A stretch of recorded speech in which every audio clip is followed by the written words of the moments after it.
Bonjour, bonsoir, ça dépend esika ozali kolanda biso na ngonga oyo na émission na bino bolingaka mingi masolo na peuple donc na kati ya plateau ya Yokabas TV donc ezamo na mboka Claudine Ngumba na mbela rabino ba invité o bosengela kanga lelo na mokolo ya lelo na préféré ki koyamba mama Exode azali communicateur ya parti présidentiel donc azapé leader d'opinion après ça rappelle ba point de vue concernant ba sujet et actualité à République démocratique du Congo.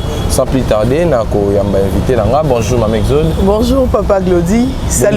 Salutations également on a des connaissances Bazolanda Bisso. Bonne santé. Santé nena mais ça on va bétoniser, la santé est très bonne. Ouais. Na rythme à béton, les peuples d'abord. Ouais. Bon, merci beaucoup. Na ndengo répondre à l'invitation na mokolo lelo na émission na biso masolo na peuple. Donc sans plus tarder, tous côté déjà na Muzindo et à Kati, il y a Eloko et Sangé sur Lelo. Actuellement, les gens en parlent trop sur la retour. Il y a Joseph Kabila au Azali, le président honoraire. Azali, plus de 18 ans dans le pouvoir, a s'est décidé qui ou soit constitution un peu ça qui est, ma casse il y a cette sélection. Puis Atikaki élection tout le monde qui s'est déroulé qui mon amboka a fait Santo Tshisekedi a gagné une élection en 2018 mais actuellement tous en 2022 tous en 2023 ils allaient payer ma bongami toujours il y a des élections où il ça va congolais partout au Bazali mais tout le monde qui Joseph Kabila à niveau ya Kingasani batu bazolanda ye bazosenga retour na ye déjà ils ont fait ça polémique mingi pour misous bazolo baké Joseph Kabila a ça qui demande constitution lobinin est-ce que il a droit de postuler sous en 2023 est-ce que constitution ko pese makasi wana ya ko postuler to et ko intercaler to et interdire ya ko postuler sous en 2023 tellement yo posa communicateur au maîtrisera bien constitution to lenga ko pese biso nanu o éclaircir biso est-ce que Joseph Kabila azana possibilité de postuler ou pas constitution lobinin mais quand on peut éclaircir biso na dossier wana Congolais n'y ont pas zolanda biso a mais quand on peut retenir quelque chose. Bien, merci d'abord pour l'invitation. Bah émission ya boyo ngana bengaka et surtout émission na yo ezalaka caractère pédagogique.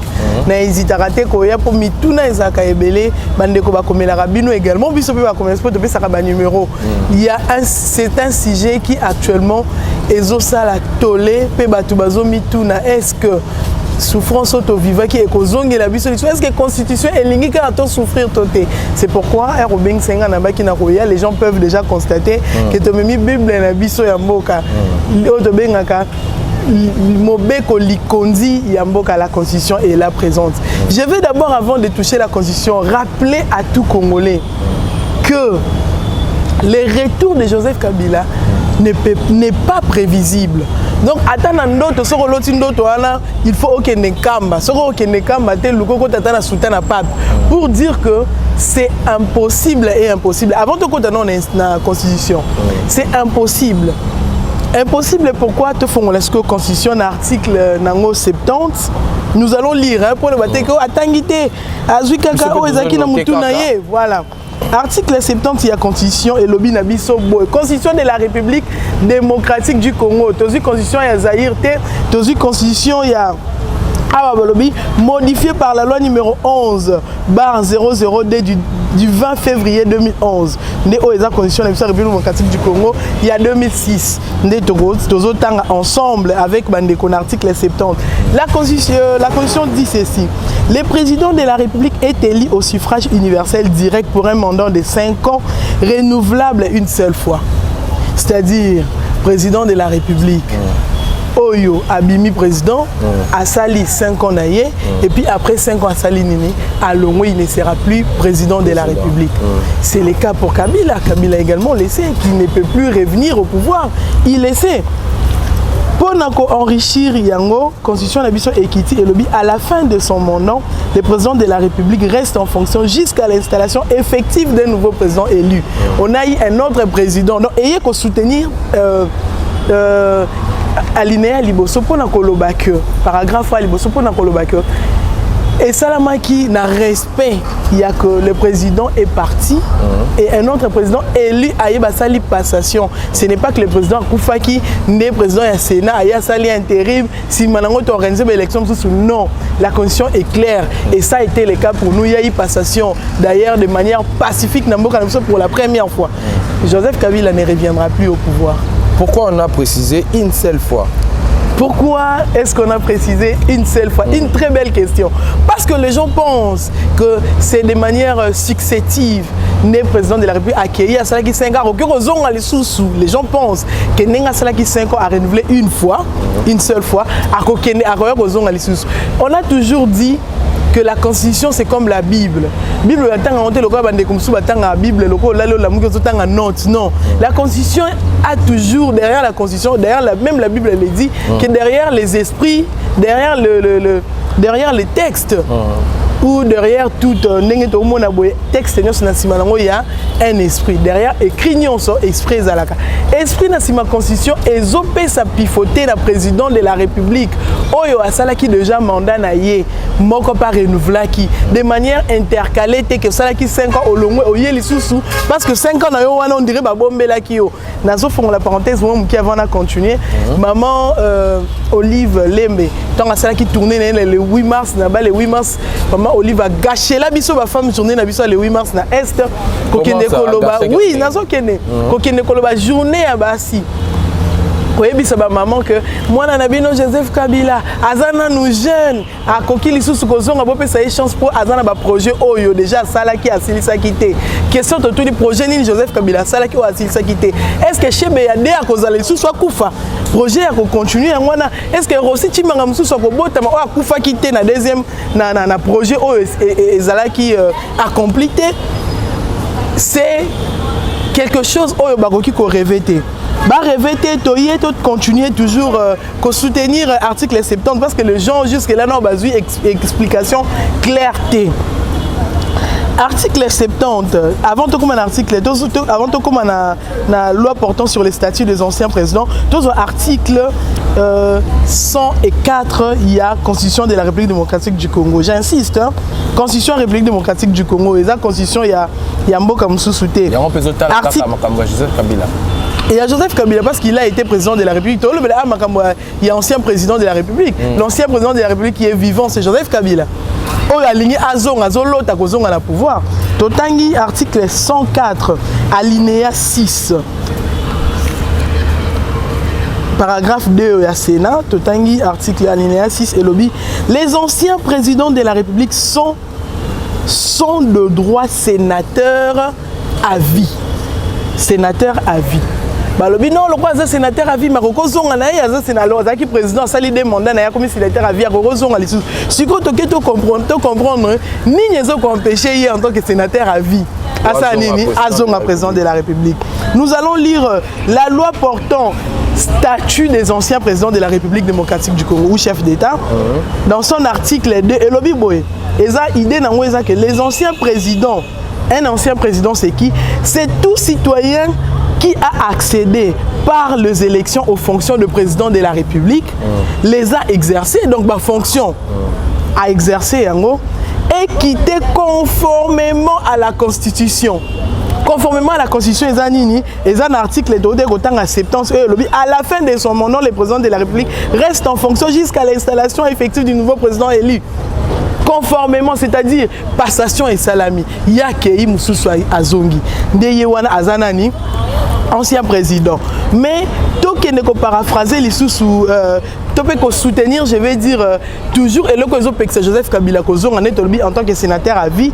Nous allons lire toujours la Constitution. Les Lobandekobo supporter Bisopo. Les Londetolobi c'est une émission pédagogique. Tokotanga avant de expliquer Malam Tokotanga supportez-nous vraiment. Aujourd'hui article 108 mais Tokotanga kaka le numéro 9. Article 108. 108, oui. Il y a Constitution et le mandat des députés nationaux, incompatibilité avec les mandats des Sénats, lobby boye. Tout autre mandat électif, ayant qu'à soutenir les sénateurs. C'est-à-dire Moutou Aza sénateur. Aza bongo incompatible, tout autre.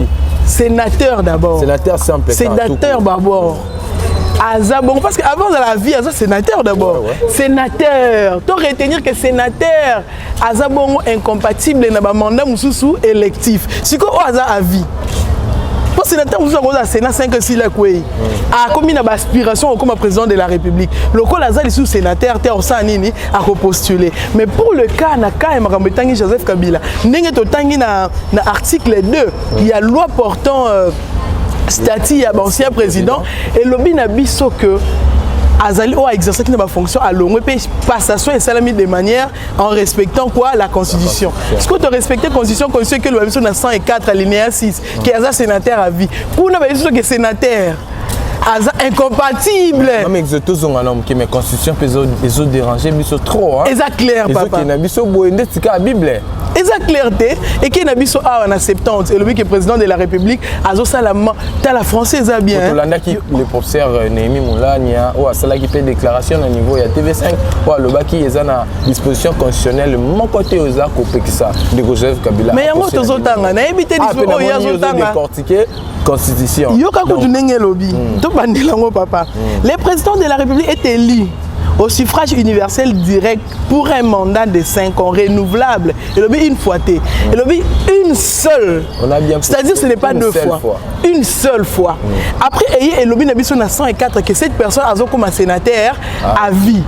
Et qui n'a biso les sous na 108 numéro 9 et zo le balabiso que ba sénateur wana sénateur surtout quand à vie ou à kolongwate au sénateur à vie est incompatible dans un mandat autre mandat électif cause la président de la République un mandat électif tout n'a pas Némi le grand professeur cause la sénateur à vie et ça aux un mandat électif tout comme président de la République et un mandat électif tout bah répondre à ta bourgoumé ça pas un mandat électif c'est-à-dire à ta bourgoumé c'est Joseph Kabila recomaté parce qu'ils ont un mandat électif ceux qui t'ont quitté les sous plus tard même ceux qui t'ont élection municipale et comme ils respectent comme le chef de quartier et tout même chef de quartier Joseph recomaté pour un mandat électif comme président Sénat la présidence il y a Sénat nous allons essayons de lire ici est-ce que la constitution peut prévoir en haut. Ici, on nous parle de mandat électif. Voilà. Nous allons... Parce qu'il est sénateur. Il est sénateur, oui. Mais est-ce que... Qui peut postuler comme président? Non, je pense que non, parce que ils appellent mandat électif. C'est-à-dire les gars par de voix. Il y a qu'au voter, ils passent par électif qui vient du mot élection. Comme les gars par les élections, c'est-à-dire à les capés na ba élection. Mais pourquoi? Constitution est là qui peut bien qu'on verrouiller le Kouana. Parce que comme président il y a Sénat le président de la République a eu empêchement moko. Nous risquerons de voir Joseph Kabila revenir au pouvoir. Vous comprenez? Donc, il y a un union, c'est que dans l'article 8, numéro 9, pour dire que le président est sénateur, topé député, pire encore, sénateur à vie. Ou à Kolongwa, quand tu mandat, aussi la théorie continuer. Bon, parce que la constitution va sur mesure. Le vendeur va bien agir quand il faut tout ça, il faut tout vini mobimba, on diriger. Qu'est-ce que nous devons faire? Tout à disposition, on a en France, les alliés, tout ça est à sénateur à vie. C'est bien. Bon, c'est sénateur à vie, mais bon, ça ni. Qui est un article 108 qui est numéro commissariat incompatible na ba mandat électif. Donc mandat nous faisons senga koleka na ba élection. C'est ça on dit tout autre mandat électif. Mandat on nous faisons senga koleka na ba élection. Joseph Kabila incompatible. Voilà, Wanezalaki Mamexode, il y a une pour éclaircir concernant les retours à Joseph Kabila. Est-ce que Joseph Kabila a la possibilité de postuler ou pas? Boyo Kindenge a décortiqué vraiment la constitution, a bandi des zéros, à Keti et Sikao à Kekochité dans le dossier à Joseph Kabila. Même Mamexode, tout le monde qui Ndeko Raymond Chibanda, Oazali, le cordon principal de la minute, il y a FCC, à Salaki déclaration pour le Rolobake. On a toujours accusé Kabila de tous les mots, mais Tshisekedi a-t-il fait mieux que Joseph Kabila? Ou ça déjà comment Nabila, chef de l'État, est emboli concernant Dengue avant président Tshisekedi a côté dans pouvoir ndenge ko accuser Kabila il est comme ça Kabila boy. Mais lelo président Tshisekedi a zui makamunyo sur la maboko. Est-ce que azotambusa ngo malamu? On a mes conscience. On a mes conscience. Tous à la vraiment réaliste. Tous à la réaliste. Tous à la congolais. Analyste. Voilà, nazala analyste. Bilan, il y a Joseph Kabila. Il y a 18 ans. Na bilan, il y a Félix Antoine Tshisekedi Tshilombo comparant jamais. Jamais, alors jamais, parce que Félix Antoine Tshisekedi Tshilombo, qui est mon président, notre président, même le président, il y a Raymond Tshibandana et Joseph Kabila. Makambo Sali na 3 ans, Kabila, depuis ça qui est 20 ans, il y a Salangote. Attends, d'autres, l'autre à revenir à Koko Salangote. Vous savez pourquoi? Parce que la première de choses, les même Raymond, Wanabazo courage à Koloba. Il y a état de droit où Félix Antoine Tshisekedi Tshilombo et Kangini to ana posa ku cité ba bilan mususuté sika ko ndé matata ndezo banande siko le et sika na lingi vraiment to kota ndé sika wana na lingi vraiment to fandele sika wana état de droit mona bande ko vital kamé bazali banda tozomona ba professeur bande ko na biso eteni bazali banda tozomona bande ko wili ba konga bazali banda merci beaucoup ça fait mal merci beaucoup merci beaucoup réel merci beaucoup moment au total la biso son procès ya bande ko belé na RTNC mais lelo bazali banda très bien bazo benga mo zaki ka télé réalité bande ko ya la muka babé zaki ka télé réalité pour ça la plaisir. Je pense que avant la question me reposant qui na répondre en mais il y avait je ne sais pas qui sous question ou un point par rapport à question nayo sur descente il y a Joseph passage il y a Joseph Kolakinga Sanasuka bande konanga je vais vous dire je pense que ba image wana ezali so to VTR wana to ya nango et sika tozo mona ba équipe d'avance ba yena kinga Sanasuka ba bandi banda Pascal au dépôt pharmaceutique. Si avant aéroport, vous allez voir comment Bazo distribuer 5 000 francs à chacun. C'est 10 000. Na moto. Chef à parking tout bon chef à parking il y a 10 000 francs. Ouais, petit on va récupérer quelques petits, on va payer 5 000 francs, 5 000 francs. C'est ce qui a fait que ces gens-là, papa, Tozala a président de la République Joseph Kabila. Au peuple a voté, soi-disant entre guillemets, peuple a voté, Kingasana Nasuka a ralenti, c'est la Kingasana Nasuka. Il n'a jamais ralenti la Kingasana Nasuka. Avec un accélérateur tapis. Boni, Joseph Kabila, les lois comme l'autre en d'autres kozonga na pouvoir, à l'équipe à ralentir. Est-ce que pour ça aussi, c'est quelque chose déjà préparé pour ça aussi? Au moins, les gens qui préparent tout le monde, les gens qui ont bosso, Bakanginzela a freiné. Les gens qui ont bosso, ils ont des temps à l'embissi, les gens qui ont poussé. Mais les vidéos sont là. Je ne sais pas ce qui besoin de la vidéo. Donc, les gens qui ont accusé de Joseph Kabila à Salaki, à Pesaki Bandeko, FCC, Joseph Kabila, Pessi, jeune Mongo. Les jeunes, on leur avait donné quelque chose. Parce que tu as mis déjà position à Martin Fayulu, Joseph Kabila, ce sont des personnes qui ont commis des potes. Les gens la FCC, FCC, la comme on dirait, sous-ensemble, il y a FCC. Et tous les gens, il y a la Mouka Mingi, parce que je dis base, il y a la Mouka plus Nasuka. Tous ces gens, ils des jeunes, Martin Fayulu, Abeti Pierre Kana Équateur, Abeti Pierre Kana tourné, bon, cherchons quelque chose. Tu vois, moniteur, on besoin espérer na moutement à ça la mieux. À ça, vous cherchez une consolation pour se consoler, pour se défouler, ne baluki basale lokwana. Mais revenons dans l'essentiel. Oui. Na makambu Raymond Tshibandalobi. Na uti koloba makambu ya état de droit. O ba retomber na ngolelo tozomona démocratie ozaki na ba texte na lobango toujours république démocratique ton temps on ande to tangi bo. Na fait on ne vivait pas parce que les attributs à la démocratie entre autres la liberté d'expression, liberté d'opinion. Vous comprenez? Tu comment vivre dans mboka moko na éviter tu as comment vivre dans plus que dictature. Donc on a baba état moko ya totalitarisme. Net na ba Corée du Nord na Congo. Raymond Tshibanda wana est-ce que nos positions peut Kabila encore le bon à part IDPS qui osait opposant autant que l'opposant ni na faire face ndenge lelo au mona Alain Bolonjo akiazo loba comme chef de l'état mudazo benga comme makangu nae au mona mutu loko apero luara a obenga comme chef de l'état loko mudazo benga ka eloko moko boy mais à silicipe émission abimia kota ke sous Kabila on pouvait voir ça combien de batu bali moi combien parmi les choses qui rendent le bilan du chef de l'état positif. Pour ça, on doit quand même reconnaître. Puisque vous avez parlé de Vital Kamerhe, on doit expliquer Vital Kamerhe n'est pas relâché. Balobaki Akimisi Mwana Maïna Kimina Poto, il est rentré. Il est rentré, va changer, va quitter. Nekonanga, tout l'obélo comme on a bosembo. La justice, depuis Félix Antoine Tshisekedi Tshilombo, elle est devenue indépendante. C'est la justice. Il n'a plus de même mise. Et regardant aux autres, est-ce que Moussa les autres malam, il y a un moment où ça malam de Toya Katolba. Oui, on va relâcher. Moi j'ai été, je pense, dans plateau ou bien la chaîne Kaka, la chaîne Nabisoyoka Baz TV. On a condamné Madame la ministre de la Justice pour une erreur administrative, de fautes qui ne pouvaient pas se passer dans l'administration. Mais expliquons pour Vital Kamerhe.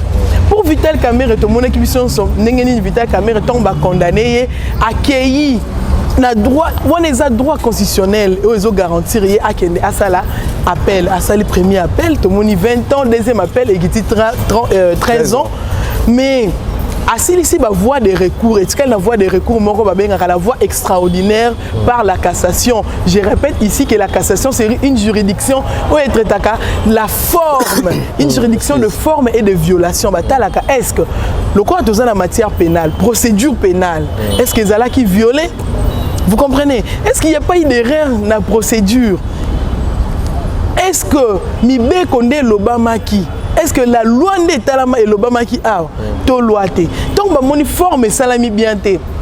Il y a possibilité, il y a kozongisa na juridiction inférieure ou puis na appel et sika ba utaki, mais sous côté zalaga na même composition. Mais cette fois-ci ba moni que non composition peut-être des acquis bien te ba ce n'est pas acquitté. Alors c'est quoi? Bah quitter tes bazong ici, bien na niveau inférieur, c'est-à-dire na cour d'appel, mais autrement composé, bah bander la procédure ou na cour d'appel. Exactement. N'engue bazonga qui n'appelle, n'engue qui n'appelle, bazonga appelle et bander la kosala musala nango. Les gens pensent qu'on l'a acquitté, on ne l'a pas acquitté. Acquitté, votre opinion dans les années. Tous c'est la seule qui va acquitter, non, il y a une opinion. Je peux pas les donner de manière anticipative. Attends ceux qui va acquitter. On verra bien le raison. Ceux qui ont raison, ils ont raison fondamentale. Et nous devons aussi rappeler une chose de Makambitali Vital Kamerhe. Beaucoup semblent oublier cette histoire. Est-ce que vous voyez que parce que dans Makamba Kamerhe, il y a Jamal, DG, il y a Robank, Bazalaka, il y a Fondation Raoudji. Vous voyez que la Fondation DG, il y a Nanazong Sambongo. Ça, nous devons apprendre aux Congolais que Mbongo Ezonga ya DG. Jamal, on a saisi quelques biens de Jamal, là, continuer Bakangango Mbongo Ezonga. Ça, c'est une parenthèse na Fongoli. Où ils ont même directement les ministres honoraires étaient Nilongondo qui avaient coopéré également avec la justice. Azongi Sambongo a coopéré avec la justice. Yango justice et Akita. Moni justice coopère avec la justice. Bon Willy Bakonga. Willy Bakonga, tous nous le savons qu'il y a eu une erreur administrative. Yango Moni, nous on a eu à attaquer la madame la ministre qui devait avoir un œil regardant sur Nengeni Moussala dans le secteur Naye Ezo Salam. Les sanctions et les conséquences, nous les verrons plus tard. Nous les verrons. Fait longtemps déjà, oui, mais parce que nous, on a fait, moi personnellement, j'ai fait mon travail. Je pense que tous les communicateurs ont également fait leur travail. Il y a qu'à dénoncer et puis il y a qu'à ça de manière à ce que cette histoire, elle a quand même revue. Tu peux pas revisiter certaines décisions qui avaient été prises ou bien elles qui violées. Nous, on a fait notre travail, mais plus le temps passe, on veut voir clair dans tel et tel autre dossier. Papa Molière, le Malemba Azali, député national, Azali, puis membre de l'Union sacrée, au chef de l'État. A hauteur que ça, la sortie médiatique, qui a préféré Ming écoute au bilan Joseph Kabila qui est un déco, Félix Antoine Tshisekedi. Les déshonorables Nemba Nemba a un sérieux problème. Son problème, c'est de voir aujourd'hui les sources des revenus au monde parce que lui travaille pour parmi Maman Olive. Parmi Maman Olive a travaillé à la chaîne Maman Olive et les ça c'était son travail. C'est quelqu'un qui a été infiltré dans l'opposition. Tant aux acquis d'opposition, ma question.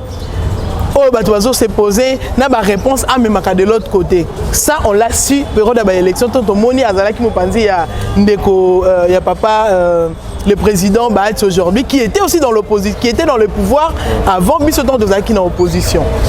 Papa Molière se propose, il faut aussi comprendre, à part le fait oh lelo azo komimo nazo mona ba intérêt na eko za la réduit, mais aussi Papa Molière a kosepela ka jamais comme on a aujourd'hui le président de la République Félix-Antoine Tshisekedi Tshilombo en train de bien faire son travail.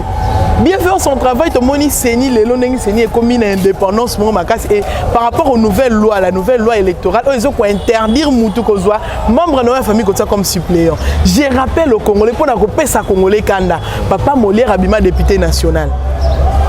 Abimi député national, abimi député provincial. Bozola nanga malamu. Abimi député national, député provincial, azui na nation qui a siégé. Na province azui moi na ya moi ça qui a na province. Comme pour dire que na Congo bato ba biko sala musala muta ko za suppliant ne malamu il faut dans la cas de membre famille na ye. Na fongo la parenthèse avant na pour na concilier likambo malamu esi likisa congolais. Il a parlé du tribalisme, mais il y a président de la République Kaka Balou. C'est tellement déshonorable, inhonorable. Honorable est déshonorable. Balou, en tout cas. Mais moi, il y a suppléant. Il y a un niveau il y a tribalisme, il y a un niveau il y a népotisme et clientélisme. Donc ici Papa Molière azui mwana na junior atinda na tiango junior amona tiango ta par koleka kolongwa ne abana kolongwa pa na bango kende poto ne ba mesana aleka kaka na boulevard du 30 juin aleki kingasa na mona salité solo aleki wa mais junior to ko mbeme na ba élection aye na tiango abimi député a postulé abimi député national. Député provincial, député national et provincial, junior autour de lui à Zapenabatou. Alors bon le roi national, je prends quelqu'un à suppléant. Azui moi sinaye. Ateye suppléant avant d'initier la nation, il y a qu'une province, il y a qu'une province pour un an. Pour ba cop ne bon ba beta qui na ba gentini, ba cop ba sala qui déjà na ba pasteur Godem Poyi, les a qui tant à na province, ba repé ça est responsabilité à rapporteur. Est-ce que nous tous on a bien connaissance bah avantage je peux pas moller en mona ko perdre ce qui les loi électorale et qui grâce à Félix-Antoine Tshisekedi Tshilombo a préféré qu'à Joseph comme le place Magou et Zalaki et si qu'un Guindi si peut voir ici na famille. Je rappelle aussi aux gens que Papa Molière a conscience à Congolais. Conscience à Congolais conscience on est ni toyeba ki kaza muto alingi peuple muto aza mupanza peuple to linga ki parce que mona te il dit quand même na émission na ya babola azobite masolo bateau de démunis bateau yo bazana voix ya ko OCT o bazoluka une voix ya ko seconder bango. Nous nous avions pensé que même biso Papa Molière a conscience biso total émission so lela autant l'émission sozo le lobité maman penza na soka maman Oliver Sunga et maman Oliver Sunga donc il y a ndosa musana qui chida pas maman Oliver Zwambongo en même temps à ça la populisme na miso batu ba voter et puis batu ba linga mwana yi. Vous comprenez ça? Papa Molière qui est dans l'union sacrée. C'est quoi question on s'est posé au biso IDPS photo fongolaliste. Dans l'union sacrée ce côté li bateau bazo s'aimer des ordres. L'union sacrée et ça bat ensemble na bateau ya AFDC. AFDC papa. Il y a papa Bahatulukweb. Des propos tenus par les déshonorables Nemanema. Et ça, propos faut la sanctionner. Toujours se poser ma question. Est-ce qu'à un niveau il y a parti na bango? On n'a pas interpellé parce que juste là aucune déclaration n'a été faite. N'a pas reparti. La déclaration est la responsable pour dire que désormais Papa Molière Senga pardon. Retirer ma propos naïon, parmi le fait de retirer ma propos naïon, retenir en soutien et nous demandons à tout celui qui est membre, parce que nous sommes dans l'union sacrée, nous soutenons les chefs de l'État, d'ailleurs le président lui-même Mbahati avait réitéré comme ça soutien à Mokonzambo pour l'élection 2023. Est-ce que c'est vrai vraiment? Il y a un siko, il y a un tozo loba. Il y a un tozo loba, il y a un politicien Congo. Il y a un kasi tozo loba, moni ma. Lobi aza kuna. Ozomona pourquoi na lobi bongo papa? Na lobi bongo directement interpellé peyo. Muto papa nanda ku voilà to qui na exemple moko typique votre émission pédagogique. Oui. Papa nanda ku qui est le chef de la maison. Papa Bahatsa chef ya AFDCA. Moi nanda ko oza nkati moi nanda ku ba propos na ezaka bien te. Ba propos na ezaka pendant que yona voisin bosala alliance obi anzeta manga o ndenge za boye mupanzi o lokwa biso to kombola awa soki manga ko itoto exemple mire mitoyen ndenge ba mire kabola biso boye ah papa ndenge bino botanda bilamba so peinture bebisi abino pe bebisi na suka to za peinture bino bo bongisa biso to bongisaka to sangisi mbongo to somi quantité mpo bino na biso to bongisaka mais mwana na yo soki opesi mbongo ya kobongisa mur tant bosombaka peinture yali yaka mbongo il faut interpeller papa alobaki yo za na posa naza na politique à bon voisinage na mutu na ngate soit papa qui n'a s'excuser otomona ki ngo na ba propos ya maman mususu dénosorable mususu maman Dominique Mundong ndenge nini l'honorable comment il s'appelle déjà l'honorable ici l'autre honorable Kassayen il y a ensemble le nom va venir. Un honorable, il y a Kassai, un notable aussi du Kassai, Mazan ensemble. Alors, non, je suis contre de propos tenus par Madame Dominique Mundong. Au moins, on comprend qu'ensemble, c'est pas là qui n'a ngoté. Vous comprenez? Ensemble, tu comprends qu'ensemble, c'est pas là qui n'a j'ai oyo Paulette, na maman Dominique Bassala qui était dans le plateau. Mais de l'autre côté, aucune déclaration. Bandeko ya MLC ba communal na bango so ba fédéraux na bango moko asala ka sortie médiatique moko ya mabe to mona oui il y a présidium parti déjà ça qui mais de l'autre côté on ne voit pas et surtout là c'était juste na niveau ba fédération mais si c'est un cadre indéputé. Vous comprenez, un cadre dans les partis indéputés. Légèreté, légèreté, et ça peut message. Et ça message. En politique, on dit tout est communication. La politique, au moins, même nous en diplomatie, au moins la façon qu'on attendre comprendre que cette personne a communiqué quelque chose. Déjà, tout acte a une valeur communicationnelle. Exactement, exactement. Donc nous pouvons comprendre que Papa Molière, ce qui a solo. Ce qui a solo position AFDCA, ils ont pour soutenir Mokonzamboka. Ça la déclaration, une déclaration hypocrite, mais tu comprendre que c'est une déclaration hypocrite. Pour nous condamner, Ndeko Molière n'a pas propos tribaliste, n'a pas propos haineux, qui est xénophobe.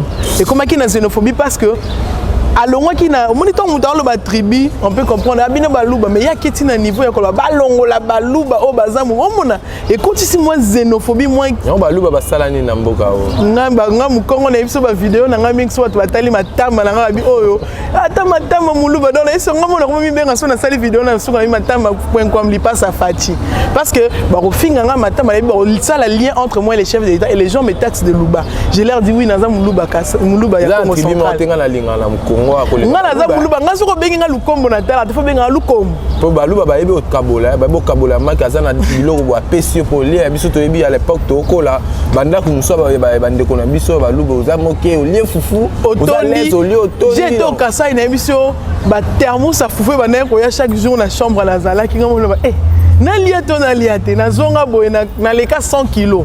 Donc ça c'était une parenthèse, c'est pour dire que Congo toza moko et ça la passe comme des députés, de personnes qui ont reçu le mandat national. Baba ndako kita très bas. Bakiti kaka bate me mankambazolo basoki toza liso ya mulai ndenge le chef de l'État zakana liso ya aigle donc comprendre que bato baza ensemble na bisoté ensemble na AFDCA bazal sous ensemble na bisoté nous devons déjà les comprendre et puis question sous ngala on s'est posé ça na kati ya union sacrée est-ce qu'il n'y a pas un document réglementaire oyo ezo statuer sur les comportements il y a batune ni autant parce que dans le bas qui l'autre font na émission sous il y a des clauses na les camions soit basa donc bato se mettre ensemble et créer la pacte une alliance un traité accord moko songolo il y a toujours des clauses de part et d'autre est-ce que ba clause wana nini le bomaka na kati est-ce que na suka nango ba sanction ezate pona bato bazo se méconduire. Ce qui est ali, nous demandons à ce que des sanctions s'en suivent et surtout pour na bato oyo mibale pour ekanga la route na o ba ko ya na sima ko tenir ba propos ya boye vraiment. Merci ezalaki mama Exode yende tozobetane masolo na plateau na bino bolingaka mingi ya masolo na peuple donc tozokende petit à petit pour chiter vers na émission na biso mama Exode déjà to kende na no na ngambo ya état de siège. Ça fait longtemps au chef de l'État a décrété qu'il était de siège. Je crois, si je ne me trompe pas, déjà deuxième année. Oui. Au deuxième année. Déjà, bilan n'est pas un état de siège. Est-ce un bilan négatif ou positif? bilan, il y a état de siège. Bomoni n'a permis vraiment pour n'englober moi mingi awa. Na éviter ngonga ce que ça la défaut. Ben ça prochainement tout ça là une émission spéciale bilan état de siège ou état de siège. Bandeko nanga ça fait mal. Ça fait mal. N'engini batuazo mona te pe bazo comprendre que bilan est positif. L'état de siège est déjà dans la Constitution. Il faut défendre. Mais je vais vous dire. Dans la Constitution, il y a l'état de siège. Mais sous Kabila, chef de l'État, Félix-Antoine Tshisekedi Tshilombo, a décrété état de siège. État de siège, l'élo, et permettre à groupes armés et belés de rendre des armes. Tout le monde a groupes armés, belé basengi ba rendre ba armes, ba lubi bazan pour ça bazan ba intégrer régulièrement dans l'armée. Tout le monde a nengeni na état de siège. To comme koyé ba même nombre ya ba groupes armés pour te barater, to bika bazan même mode opératoire to barater. Grâce à l'état de siège, to ba que mode opératoire na bango ba opérera loko armée nyon c'était mazo ko opérer locaux là, bah, groupe terroriste. Ça c'est grâce à l'état de siège.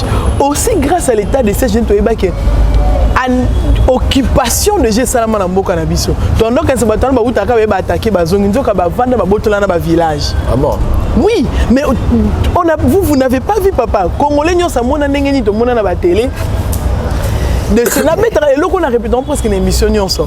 To mona ndenge ni ba chef coutumier, ba comment ba master ba groupes armés. Bah, chef coutumier nanda kuna là li sarabato ba olam kana ton ba ki ba boye mutu ba passer quelque chose.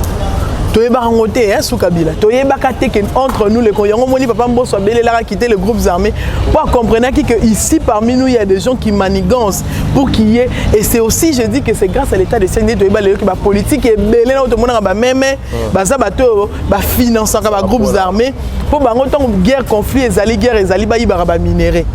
Mais sous business, nous rappelons aussi que grâce à un bilan chef de l'État, tout ça embargo. Mais nous qui n'a Congo officiellement, mais embargo Joseph Kabila n'a pouvoir ne baluka kezaki comme armée régulière c'est mindu quitté. Mais ba particulier wana ba groupes armés ba soma mindu. Bon, ça c'est grâce à l'état de siège. Oui, c'est pourquoi je dis qu'il faut inviter un état de siège, un bilan à chef de l'État.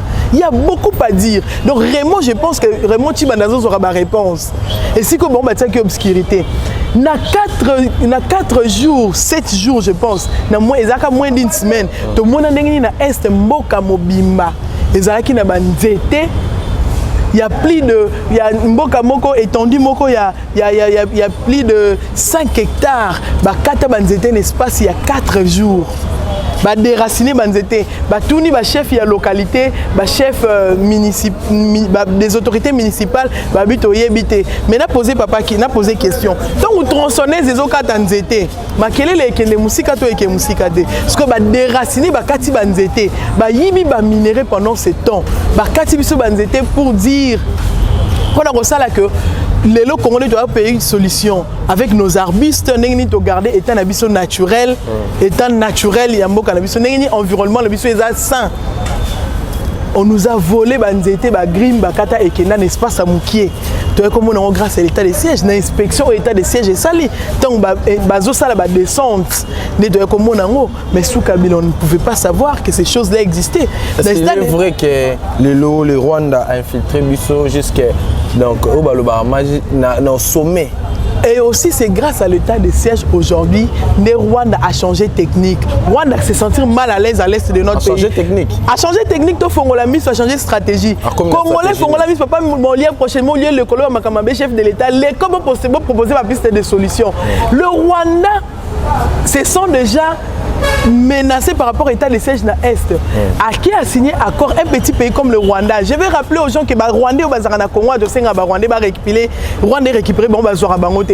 Congo Brazzaville Senga va récupérer bon Rwanda va qui m'a guerre outil touti va récupérer bangote. Mais Rwanda qui a signé accord na Grande-Bretagne pour azoba migrants bazana situation illégale ba qui ne ba ça il a bilanga zo bango.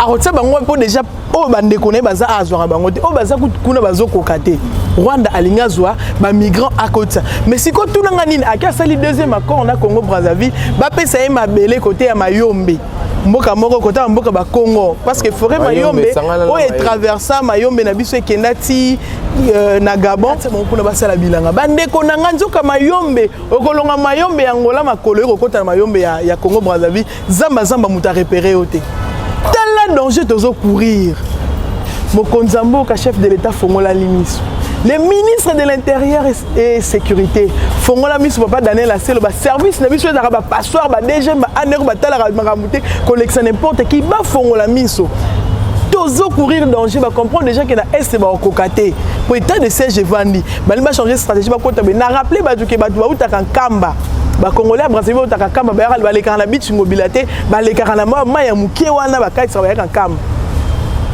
misusu ba yaka frauduleusement même kokota na banzela ya ba frauduleusement na kamba te mais kokota Congo central frauduleusement donc ça la très attention na mboka na biso na Wombe okotamula mai au najo kaiti Congo Brazzaville. Comprenons déjà les dangers et la majorité de ces migrants ce sont des Arabes. To yebi ndenge nini mode opératoire à Arab bazala. Ba kimi ba guerre ba Rwanda yambi bango ba ko prêter bango allégeance. Ba te Rwanda des pays mo malamu. Ba wele la mboka ba mabele na Congo bon. To que toi attaquer Congo. Faisons attention. Je pense que dans ce ça n'a pas faisons attention.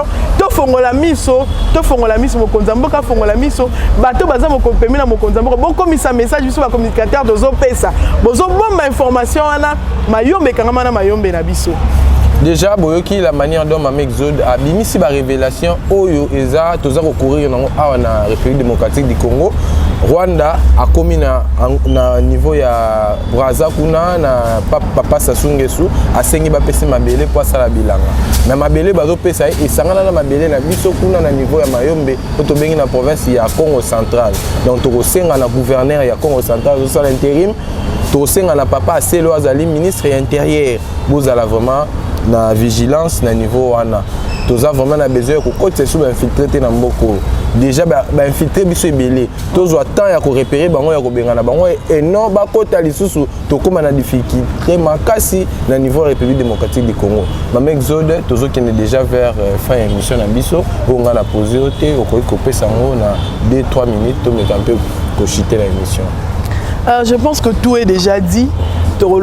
Une chose et là peut-être il y a souka na roloba toujours na domaine la sécurité mboka na biso soki totali ba commandant ebele oyo bazar commandant ya ba opération bazoma na ba province na lobelo côté na Congo central botala ka morphologie pour nini ba frère rwandais ba cibler Congo central peut-être que frère na bango baza kuna pour na rappeler que depuis entrée à AFDEL armée na biso ezala infiltré la police ezala infiltré DGM non service de renseignement infiltré ce qui Mokonzi Mboka koyoka biso bana Congo central ba changer biso équipe nyonso ya ba partie dirigeante nyonso ya la police na FRDC bazomi na Congo central ba changer les biso to ba télé sur total la morphologie to comprendre qui ils sont pour de vrai et puis pourquoi ba cibler kaka mopanzi ya Congo central. Un autre mot de la fin c'est nous appeler ya kolinga mboka na biso ya kolinga Mokonzi Mboka et surtout unité nationale totombola yango parce que yango ndeko sala